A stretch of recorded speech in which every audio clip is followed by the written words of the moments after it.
Car मेरे शेरों शेरनियों, छोटी छोटी खुशियां हम लोगों को मिलने लगी हैं। जानते हैं आप, कुछ पेपर कटिंग्स एनडीटीवी के अलावा भारत समाचार ने कल्टिवेट किया। एसएससी के रिजल्ट वगैरह की डेट आई, बिहार के कुछ एग्ज़ाम्स की डेट वगैरह आए।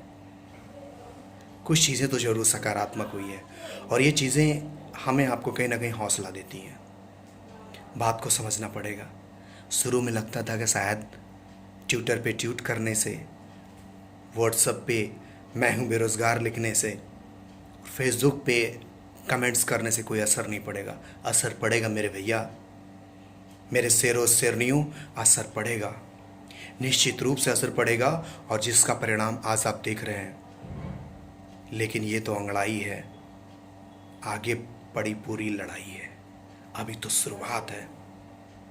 कल 5 सितंबर है। आपको ज़्यादा कुछ नहीं करना है। 11 बजे हैशटैग के साथ अपने मुद्दे को ट्वीट करना है और उसका टारगेट जो है कम से कम 1 करोड़ के आसपास का है। इससे कम ट्वीट नहीं होनी चाहिए ट्विटर पे।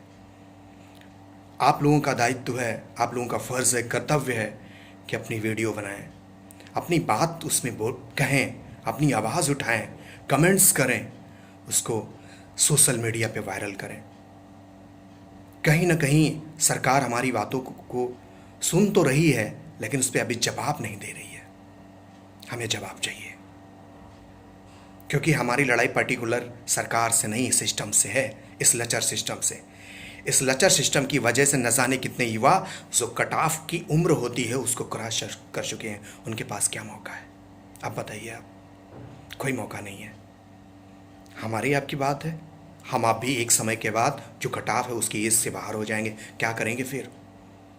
ये डिग्रियां लेके, ये जो आप तैयारी कर रहे हो, कोचिंग इंस्टीट्यूट, सारा कुछ जिस काम के आएगा। मुझे पता है कि सिर्फ सरकारी नौकरी जीवन का उद्देश्य नहीं होता, लेकिन जितना हमें मिलना चाहिए कम से कम उतना तो मिले। 100% हम मांग भी नहीं रहे हैं।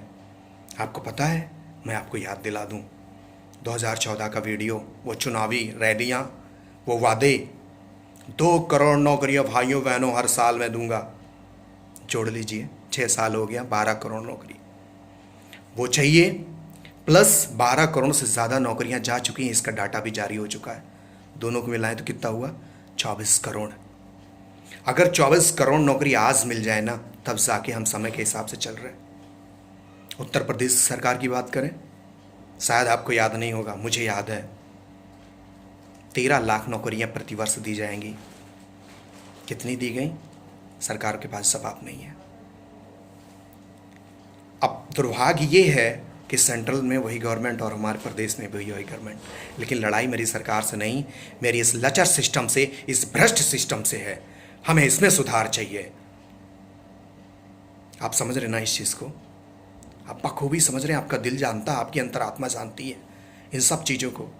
कहीं ना कहीं वो चीज़ें आप भी चिंतन कर रहे हैं, मुझे पता है। लेकिन आगे आइए। न जाने कितने युवा इस आंदोलन में भाग लिए, मिलियंस में ट्वीट हुए, मिलियंस में। हज़ारों लाख की बात मैं नहीं कर रहा हूँ।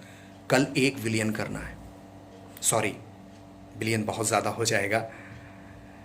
1 करोड़ मिनिमम होना चाहिए। मिनिमम 1 करोड़ ट्वीट होना चाहिए हैशटैग के साथ। वो चाहे उत्तर प्रदेश शिक्षक भर्ती की हो, उत्तर प्रदेश बीडीओ की हो, यूपी पीएससी की हो, एसएससी का रिजल्ट तो आई है, रिजल्ट की डेट आ गई है, रेलवे की हो, एनटीपीसी की हो, चाहे जिस चीज़ की हो, हमें उसको एक मुद्दा बना के हैशटैग करके ट्वीट करना है, सोशल मीडिया पे डालने हैं। आप अपनी ताकत को पहचानिए। मैं छोटा सा एग्जांपल देता हूँ, यूनाइट होने की, यूनिटी में कितनी ताकत है। आप लोग अंगूर खरीदने जाते होंगे, ग्रेप्स, वही अंगूर को अगर तोड़ के बिखेर के अलग रखा जाए और ये अंगूर गुच्छे में रखा जाए, दोनों की कीमत अलग अलग होती है। ये होती है यूनिटी। जब हम एक हैं तो हमारी कीमत ज़्यादा होती है। जब हम अलग अलग होंगे ना, कौड़ी के भाव बिकेंगे, किसी की प्रॉब्लम सॉल्व नहीं होगी। मेरी बात का आप मतलब समझ रहे होंगे मैं कहना क्या चाह रहा हूँ। हमें आपको ज़रूरत के हिसाब से वैकेंसी नहीं दी जा रही है, नौकरियां नहीं दी जा रही हैं, तो हम आप बीएड वाले बीटीसी से लड़ रहे हैं, डीएड वाले डीएलएड वाले बीएड से लड़ रहे हैं। ये हो रहा है। हमें ये सब नहीं करना है, हमें ये खोना है। अरे आज 24 करोड़ नौकरियां दी जाती, सब जितने युवा हैं जो कट ऑफ एज के बाहर हो रहे हैं ना, सबकी प्रॉब्लम सॉल्व हो जाती। और मैं उनको आह्वान करता हूँ, उनको मैं इनवाइट करता हूँ। आपको पता है 1 साल मैंने MBA भी किया है, थोड़ी बहुत बिजनेस की समझ रखता हूँ। एक दूसरे के को सहयोगक होते हैं, जैसे कहते हैं सहयोजक, बिजनेस और सर्विस। आज आप देखिए लोगों के पास नौकरियां नहीं है, लोगों के पास लिक्विडिटी नहीं है, कैश नहीं है। आपका बिजनेस कितना ग्रो कर रहा है मुझे बताने की ज़रूरत नहीं है, आप भी भाग लीजिए, आप बिजनेस करते हैं तो।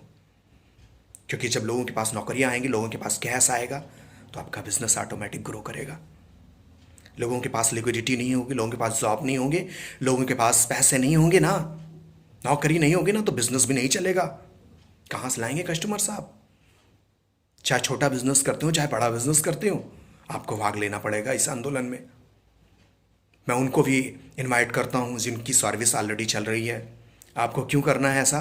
क्योंकि आप भी इसी लेक्चर सिस्टम के शिकार हुए हैं। समय से पहले आपको बहुत सारी चीज़ें मिलनी चाहिए थी, लेकिन नहीं मिली, बहुत लेट मिला। उसकी सैलरी कौन दिया आपको? किसी ने दिया? एक एक दो दो साल।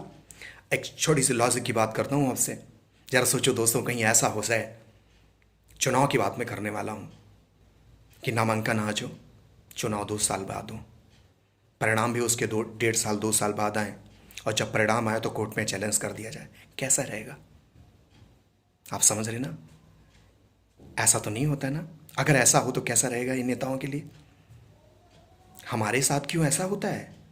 एक तो ज़रूरत के हिसाब से वैकेंसी नहीं दी जाती, वैकेंसी दी जाती है तो बहुत सारी चीज़ें होती हैं, जो मैं पहले वीडियो में बोल चुका हूँ।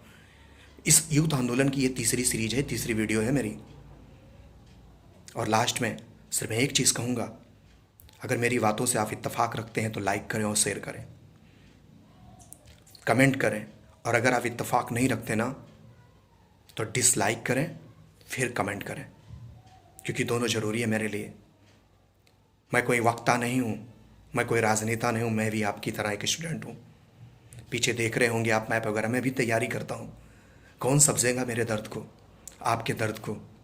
सब हम आप अपनी आवाज़ बुलंद नहीं करेंगे ना, तो आखिर कौन आएगा? बात को समझ रहे हैं ना? जरा उन बच्चियों के बारे में सोच के देखिए, सरकारों के क्या क्या नारे हैं, महिला सशक्तिकरण, बेटी बचाओ बेटी पढ़ाओ। क्या किया सरकार ने इसके लिए? अभी एक डाटा निकल के आया था, 6 पैसा एक लड़की पे आ रहा है। कैसी लड़कियां पढ़ेंगी? जो गार्जियंस पढ़ा भी रहे हैं ना। एक तो दहलीज हमारा समाज आज की डेट में जिस तरीके से है, उसके बावजूद भी जिस कोचिंग में हम जाते हैं लड़कियां पढ़ने आती हैं, आती कि नहीं आप ही बताइए?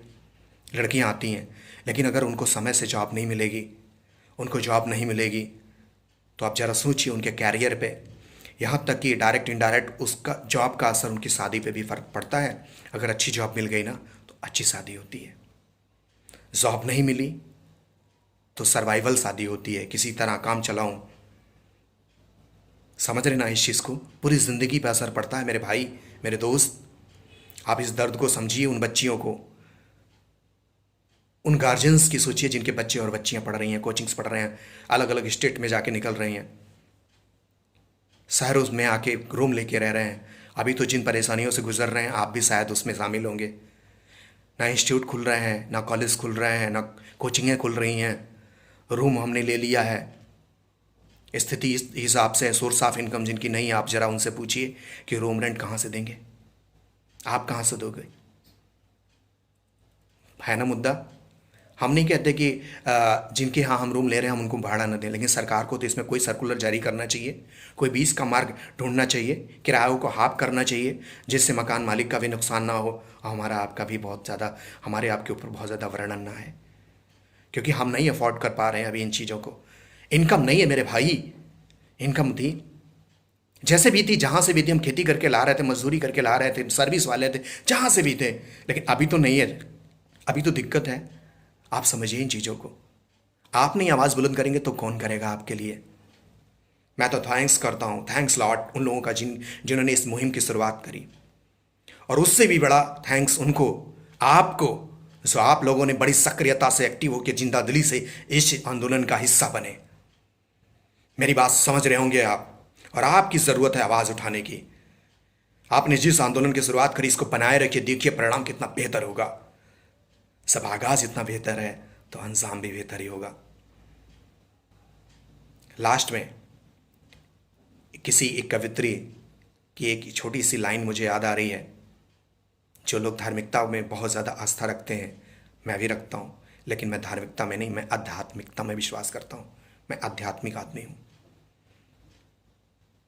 सुनना पसंद करोगे? नहीं ना? हाँ, चलो मैं बताता हूँ। जहाँ पे सच, दया, सम्मान और ईमान रहता है, जहाँ पर सच, दया, सम्मान और ईमान रहता है, वहीं जाकर वो अल्लाह और वो भगवान रहता है। वहीं जाकर वो अल्लाह और वो भगवान रहता है। अगर तूने निकाला है किसी के पाँव का कांटा, तो ये सच है तेरे दिल में कोई इंसान रहता है। तो ये सच है तेरे दिल में कोई इंसान रहता है। इन्हीं शब्दों के साथ जय हिंद, जय भारत।